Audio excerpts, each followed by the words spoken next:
Hello dear students, आज हम लोग पढ़ेंगे थ्योरीज ऑफ वाइब्रेशनल स्पेक्ट्रोस्कोपी में आज का जो टॉपिक है frequency of vibrational spectra. Frequency of vibrational spectra पढ़ने से पहले आइए आपको प्रीवियस वीडियोस के बारे में बताते हैं कि हम लोग लास्ट वीडियो में क्या पढ़े थे। लास्ट वीडियो में हमने सिलेक्शंस रूल पढ़ा था, जहाँ पे हमने ये बात किया था कि किस कंडीशन में हमारा वाइब्रेशनल स्पेक्ट्रा अलाउड होगा, किस कंडीशन में हमारा वाइब्रेशनल स्पेक्ट्रा क्या होगा, अलाउड होगा। क्या अगर हम बात करें क्या सभी कंडीशन में हमारे वाइब्रेशनल स्पेक्ट्रा मिलेंगे? ये नहीं, सभी कंडीशन में, ऑल कंडीशन में हमारे वाइब्रेशनल स्पेक्ट्रा नहीं मिलेंगे। कुछ रिस्ट्रिक्टेड कंडीशन होते हैं, कुछ रिस्ट्रिक्टेड कंडीशन होते हैं या कुछ पर्टिकुलर कंडीशन होते हैं जहाँ पे वाइब्रेशनल स्पेक्ट्रा हमारे क्या होते हैं, अलाउड होते हैं। अब बात करते हैं कब अलाउड होते हैं। अगर हम अलाउड होने की बात करें तो जब कभी भी हमारा डेल बी की वैल्यू ±1 के इक्वल होगा, देन हमारा वाइब्रेशनल स्पेक्ट्रा क्या होगा, अलाउड होगा। और अगर डेल बी की वैल्यू हमारा क्या हो जाए, +-2 +-3 +-4 डॉट डॉट कुछ भी हो जाएगा तो हमारा वाइब्रेशनल स्पेक्ट्रा फॉरबिडन हो जाएगा। हमारा क्या हो जाएगा, फॉरबिडन हो जाएगा, या कह सकते हैं वाइब्रेशनल स्पेक्ट्रा को मिलने वाला नहीं है। ठीक है, उसके बाद हमने बात किया था जो हम पढ़ क्या रहे हैं, एब्जॉर्प्शन स्पेक्ट्रोस्कोपी पढ़ रहे हैं। क्या पढ़ रहे हैं, एब्जॉर्प्शन स्पेक्ट्रोस्कोपी पढ़ रहे हैं, क्योंकि जो रोटेशनल स्पेक्ट्रोस्कोपी आता है वो किसके अंतर्गत आता है, वाइब्रेशनल एब्जॉर्प्शन स्पेक्ट्रोस्कोपी के अंतर्गत आता है। किसके अंतर्गत, एब्जॉर्प्शन स्पेक्ट्रोस्कोपी। इसलिए हम लोग क्या करेंगे, डेल बी +1 को भी अलाउड करेंगे, कंसीडर करेंगे। क्या करेंगे, इसको हम कंसीडर लिख देते हैं। क्या लिख देते हैं, कंसीडर नॉट अलाउड। हम क्या करेंगे, इसको भी कंसीडर करेंगे, मतलब हम लोग क्या करेंगे, डेल बी +1 को ही अलाउड करेंगे, कंसीडर करेंगे। अब इसी का यूज़ करते हुए, इसी का यूज़ हम करते हुए फ्रीक्वेंसी ऑफ वाइब्रेशनल स्पेक्ट्रा को क्या करेंगे, डिफाइन करेंगे। आइए बात करते हैं फ्रीक्वेंसी ऑफ वाइब्रेशनल स्पेक्ट्रा। हम बात करें वाइब्रेशनल एनर्जी लेवल्स की कितनी एनर्जी होती है, जो हम लोग प्रीवियस सेकंड वीडियो में हम लोग पढ़ चुके हैं। जैसे अगर हम बात करते हैं, ये देखिए, ये सब हमारे क्या होते हैं, ट्रांजिशन स्टेट होते हैं। ये क्या होते हैं, ट्रांजिशन स्टेट, जो कि V = 0, क्या होता है, V = 1, V = 2 and V = 3 and V = 4। अगर हम बात करें आपसे कि इस पॉइंट पे हमारा क्या एनर्जी लेवल है, इस पॉइंट पे हमारा क्या एनर्जी लेवल है, तो आपको बताने के लिए आप क्या फार्मूला यूज़ करेंगे, ई वाइब्रेशनल एनर्जी, क्या ई वाइब्रेशनल, इसको तो क्या लिखेंगे, बिल्कुल लिखेंगे आप V + 1/2 h म्यू नॉट, ये क्या होगा। हम यहाँ पे V क्या होता है, वाइब्रेशनल क्वांटम नंबर, V हमारा क्या है, वाइब्रेशनल क्वांटम नंबर, और न्यू नॉट क्या होता है, ये फंडामेंटल फ्रीक्वेंसी होती है। ये क्या होती है, हमारा फंडामेंटल वाइब्रेशनल फ्रीक्वेंसी। ठीक है, यहाँ पे फिर से लिख देते हैं, ये क्या है आपका वाइब्रेशनल, ये आपका क्या है, वाइब्रेशनल क्वांटम नंबर। और यहाँ पे अगर हम बात करें, न्यू नॉट क्या है आपका, ये आपका फंडामेंटल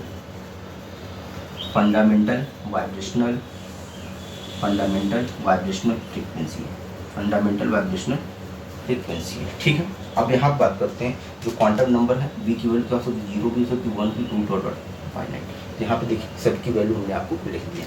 अब बात करते हैं, अगर यहाँ पे अगर वैल्यू की बात करते हैं, आप V की वैल्यू 0, तो आपको क्या ½ h मिलेगा, नहीं मिलेगा। अगर 1 रख देंगे तो 1 + ½ कितना हो जाएगा, 3/2 h म्यू नॉट। अगर वहाँ पे 1 क्या, V की वैल्यू क्या लिख दें, 3 लिख दें, आप कहेंगे 2 + ½ कितना हो जाएगा, 2 and ½ 5/2 क्या हो जाएगा, 5/2 h म्यू नॉट। ये देखिए, आप इन सभी ट्रांजिशन स्टेट की एनर्जी को बता सकते हैं। तो अगर हम यहाँ से आपसे पूछें, लिख सकते हैं कि the energy of each transition energy level is given by an equation, ये क्या इक्वेशन है भैया, हम क्या इक्वेशन लिख सकते हैं, हम लिख सकते हैं ई वाइब्रेशन क्या लिख सकते हैं, V प्लस क्या लिख सकते हैं, V + 1/2 h म्यू नॉट 1/2, ये हमारा क्या होगा। ठीक है, अगर हम इसको क्या मान लेते, क्वेश्चन नंबर फर्स्ट मान लेते। ठीक, अब हम मान लेते हैं, अब हम मानते हैं कि क्या कंसीडर करते हैं कि जो हमारा ट्रांजिशन हो रहा है वो ग्राउंड स्टेट से हायर एनर्जी स्टेट में हो रहा है।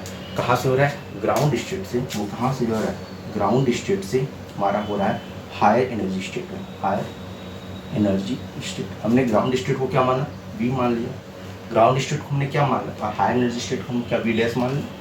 अगर हम ग्राउंड स्टेट को V माना तो हायर एनर्जी स्टेट V' और V' की वैल्यू कुछ भी हो सकती है। अगर ये V की वैल्यू 0 होगा तो ये क्या 1 हो जाएगा, तो यहाँ पे 2 होगा तो यहाँ पे 3 हो जाएगा। हाँ, क्योंकि हमको ये मालूम है कि जो हमारा डेल बी +1 पे ही अलाउड होगा। तो आप इसको लिख सकते हैं, हम क्या लिख सकते हैं, vibration dot is equal to क्या लिख सकते हैं, V' + 1/2 h म्यू नॉट। और ये क्या हो जाएगा हमारा, अगर यहाँ पे लिखना एक लाइन और लिखना चाहें तो यहाँ पे अगर हम लिख सकते हैं,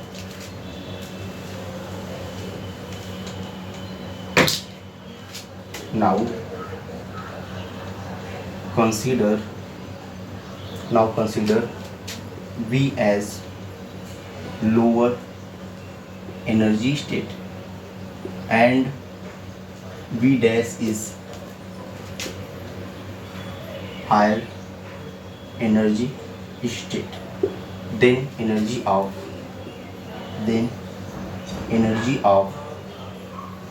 higher transition level. Then energy of higher transition level. तो then energy of higher transition level आपका क्या हो जाएगा भैया? energy of higher transition level V dash equal to V dash plus 1/2 h mu naught r.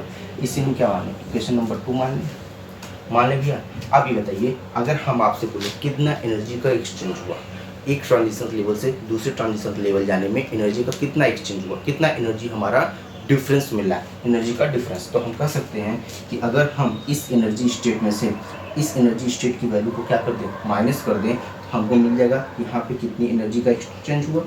हाँ भैया, अगर यहाँ से देखिए 3/2 h म्यू नॉट माइनस अगर 1/2 h म्यू नॉट अगर कर दें तो कहेंगे भैया h म्यू नॉट मिलेगा कि नहीं मिलेगा। और ये किसकी वैल्यू है? ये इसकी वैल्यू है, क्योंकि हायर एनर्जी स्टेट से लोअर एनर्जी स्टेट की बात किया। तो अगर हम कह सकते हैं, अगर हम v = 0, अगर हम ग्राउंड स्टेट पे हैं, तो अगर हम ग्राउंड स्टेट पे हैं, अगर हमको h न्यू नॉट एनर्जी मिल जाए, हम क्या करेंगे, एक स्टेप ऊपर चल जाएंगे। अगर इस स्टेज पे हैं तो फिर इतनी एनर्जी मिल जाएगी, तो फिर हम यहाँ पे पहुँच जाएंगे। हाँ, तो यहाँ से देखिए, अगर इसको माइनस करेंगे तो क्या हो जाएगा, 5/2 h mu naught minus 3/2 h mu not, इसके इक्वल हो जाएगा ये भी आपका h म्यू नॉट। मतलब अगर यहाँ से भी हमें h म्यू नॉट एनर्जी मिल जाए, हम v = 1 से v = 2 पे जा सकते हैं। ठीक इसी प्रकार अगर हम बात करें तो यहाँ पे हम ई वाइब्रेशन में से ई वाइब्रेशन को सब्ट्रैक्ट करते हैं हायर एनर्जी स्टेट से लोअर एनर्जी स्टेट, तो हमें पता चलेगा एनर्जी डिफरेंस क्या है।